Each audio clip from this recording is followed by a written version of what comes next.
அன்பார்ந்தவர்களை, கடவுள் இணைத்ததை மனிதர் பிரிக்காதிருக்கட்டும் என்பது திருமணத்தை பற்றி விவிலியம் கூறுகிற ஒரு இறை வார்த்தை. திருமணத்தில், திருமண அருளடையத்தில் கொடுக்கப்படுகிற வாக்குறுதிகளை கடைபிடிக்க வேண்டிய கட்டாயம் ஒரு ஆணுக்கும் பெண்ணுக்கும் எந்த அளவுக்கு இருக்கிறதோ அதைவிட அதிகமாக நாம் திருமுழுக்கு பெறுகிற பொழுது நாம் கடவுளுக்கு கொடுக்கிற வாக்குறுதியை கடைபிடிக்க கட்டாயம் இருக்கிறது. திருமுழுக்கு கொடுக்கிற பொழுது, திருமுழுக்கு பெறுகிற பொழுது பிசாசை விட்டு விடுகிறோம், பிசாசின் செயல்களை விட்டு விடுகிறோம், அதன் மாய கவர்ச்சிகளை விட்டு விடுகிறோம் என்றும், கடவுளை நம்புகிறோம், கடவுளை மட்டுமே அதிகமாக நம்புவோம் என்றும் நம் கடவுளுக்கு வாக்குறுதி கொடுக்கிறோம்.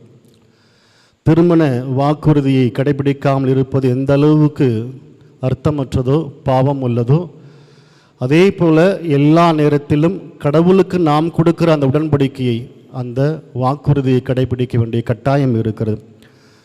நம்முடைய பலவீனங்களால், நம்முடைய மனித செயல்களால் அந்த வாக்குறுதியிலிருந்து தவறி வாழ்ந்த காலங்களுக்காக மனமருந்துவோம்.